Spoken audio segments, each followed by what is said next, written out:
Paralel 2 mata kuliah dasar apa KRL 14. Di sini kami akan presentasikan mengenai materi Global Positioning System atau GPS. Adapun anggota dari kelompok kami sendiri ada saya sendiri Rizal Zakiah NIM A44190031, kemudian ada teman saya Arif Japan dengan NIM A44190047, Aknina Ramatika NIM A44190058, Sabrina Muntazirah NIM A44190059, dan Muhammad Firdaus NIM A44190008. Adapun topik bahasan yang kali ini akan kita bahas yaitu yang pertama mengenai pendahuluan. Pendahuluan sendiri akan ada latar belakang, tujuan, dan pemecahan masalah. Kemudian yang kedua ada tinjauan pustaka. Ketiga pembahasan mengenai isu-isu permasalahan yang diangkat, lalu ada kesimpulan. Untuk materi pendahuluan sendiri akan dijelaskan oleh teman saya. Dipersilahkan. Baik, yang pertama yaitu latar belakang. Nah, pada era globalisasi ini, berbagai macam teknologi dikembangkan untuk mempermudah pekerjaan manusia. Salah satunya aplikasi yang berkaitan dengan berjualan dan berbelanja.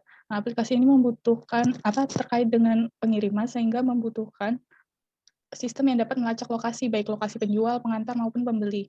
Nah, aplikasi di setiap pihak harus menunjukkan lokasi yang aktual dan akurat. Oleh karena itu, sistem navigasi yang memiliki data lengkap secara global dibutuhkan. GNSS itu merupakan suatu istilah yang digunakan untuk mencakup seluruh sistem satelit navigasi global yang sudah beroperasi ataupun sedang dalam perencanaan. Beberapa di antaranya yaitu GPS, GLONASS, dan BeiDou.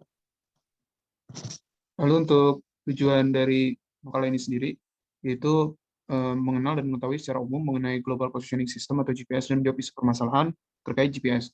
Lalu ada rumusan masalah itu tentang sejarah, lalu jenis-jenis, lalu fitur, cara kerja, output yang dihasilkan, kelebihan kekurangan, terkaitan dengan bidang ilmu arsitektur lanskap dan aplikasi GPS dalam kehidupan sehari-hari. Selanjutnya adalah tinjauan pustaka. Pengertian dari GPS adalah sistem navigasi yang memanfaatkan teknologi satelit. Sistem ini menggunakan 24 satelit yang mengirimkan gelombang mikro ke bumi. Sinyal kemudian diterima oleh receiver. Receiver harus mengunci minimal 3 sinyal satelit untuk mendapatkan posisi 2 dimensi dan track pergerakannya, serta membutuhkan 4 atau lebih sinyal satelit untuk mengetahui posisi 3 dimensi. Dikutip dari Aveno dan Devi 2017. Selanjutnya, kita masuk ke dalam pembahasan. Yang pertama adalah sejarah dari GPS. GPS dikembangkan pertama kali oleh Angkatan Laut Amerika Serikat pada tahun 1973, bekerjasama dengan Angkatan Udaranya yang awalnya bernama Defense Navigation Satellite System. Dengan sistem satelit pertamanya disebut satelit transit. Satelit transit ini berfungsi sebagai penentu lokasi dalam rangka mendukung misi balistik Amerika Serikat, kemudian juga digunakan sebagai keperluan ilmiah. Pada tanggal 31 Desember 1996, program satelit transit ini berakhir, kemudian diambil alih oleh Navstar yang diluncurkan tahun 1978. Sistem Navstar ini yang kini disebut yang kita sebut sekarang sebagai GPS. Baik, lalu ada jenis-jenis GPS, terutama GPS receiver. Yang pertama yaitu positioning. GPS receiver yang berfungsi sebagai positioning, yang terbagi menjadi 3, yaitu sebagai navigasi, mapping, dan geodetik. Untuk navigasi sendiri terdiri dari civilian dan military GPS. Lalu untuk geodetik itu ada yang single frekuensi sama dual frekuensi. Lalu GPS untuk fokus ke timing itu ada timing receiver. Lalu ini foto untuk jenis-jenis GPS-nya. Pertama yang civilian yang umum kita gunakan.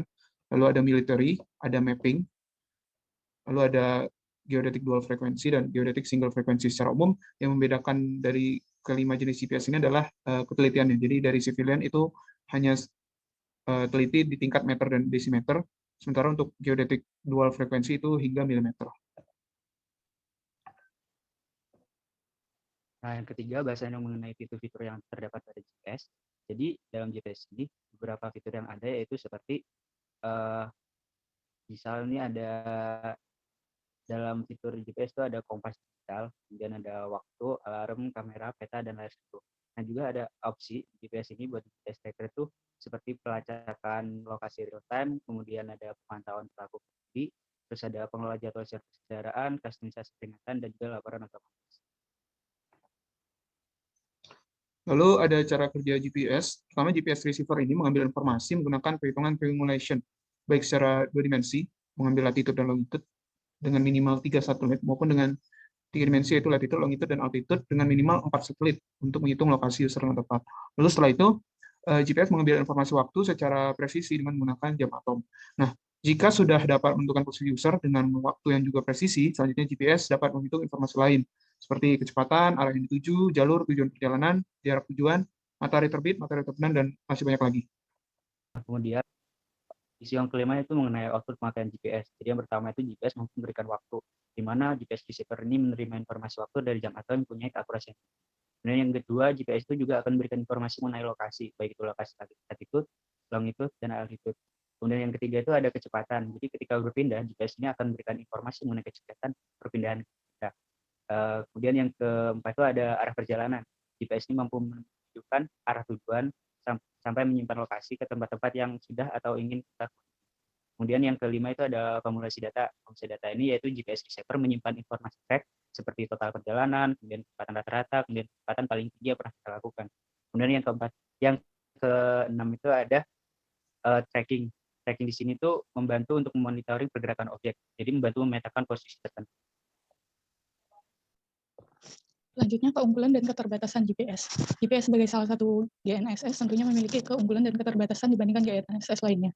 Untuk keunggulan, yang pertama yaitu GPS dapat digunakan setiap saat tanpa bergantung waktu dan cuaca, sehingga dapat digunakan pada siang dan malam, juga pada cuaca buruk seperti saat hujan deras.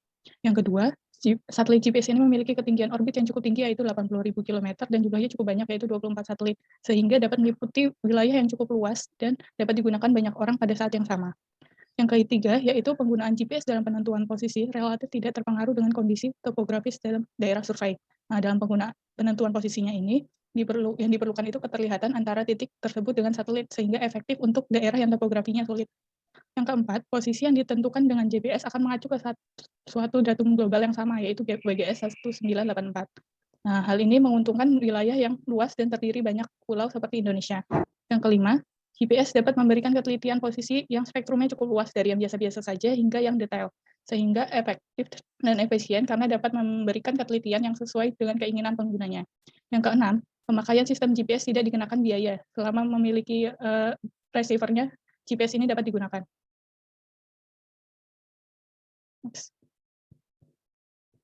Untuk keterbatasannya, agar alat penerima sinyal GPS dapat menerima sinyal GPS, maka tidak boleh ada penghalang antara alat penerima tersebut dengan satelit yang bersangkutan, sehingga cukup sulit untuk daerah yang banyak gedung-gedung tinggi dan pepohonan yang rimbun.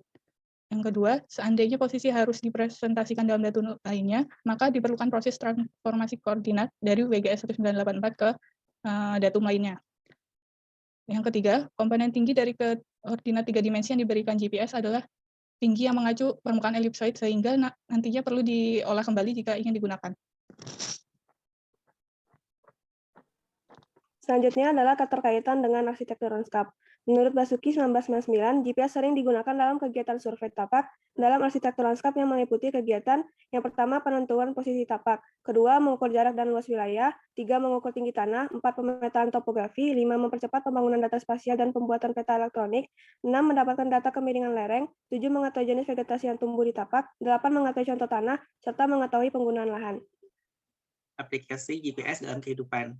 Pada dasarnya penggunaan GPS sangatlah luas. Nah, GPS ini dapat diaplikasikan dalam Google Maps ataupun Google Earth dan lainnya. Nah, adanya GPS ini memberikan adanya informasi mengenai survei tanah dan sumber daya, kemudian navigasi untuk membuat reservasi seperti kendaraan dan penerbangan, kemudian ketiga pengukuran bumi, yang keempat pembuatan peta elektronik dan pembuatan peta topografi, kemudian kelima tugas pengiriman barang seperti adanya pengiriman angkutan barang melalui JNA, JNT, dan sebagainya. Kemudian yang keenam adanya estimasi waktu dan lokasi yang akurat serta urusan militer. Selain itu, adanya penggunaan seperti Google Earth ataupun Google Maps bisa dikatakan lebih efisien dalam memberikan informasi lebih detail seperti berikut. Yang pertama adalah menentukan lokasi user dari suatu tempat yang dapat indikasi melalui unsur geografis. Yang kedua, menentukan jarak dari satu user ke user lainnya. Kemudian yang ketiga, menentukan rute. Yang keempat, menentukan landmark. Dan kelima, menentukan unsur 3 dimensi dari suatu lokasi yang diinginkan. Baik, di sini dapat disimpulkan bahwa GPS dapat dikenal sebagai bermacam-macam alat dan sangat luas. Bahkan GPS sendiri memiliki kemudahan dalam penggunanya, seperti adanya aplikasi Google Maps dan Google Earth yang memberikan kita kemudahan dalam set lokasi. Nah, kemudian dari GPS di sini tidak menutup kemungkinan adanya dampak positif dan dampak negatif yang dihasilkan, sehingga wajib bagi seseorang untuk melek akan keberadaan teknologi serta dapat memahami keberadaannya untuk orang lain. Berikut daftar pustaka dari setiap materi yang kami sampaikan. Mungkin itu saja yang bisa kami sampaikan, kurang lebihnya maaf. Wassalamualaikum warahmatullahi wabarakatuh.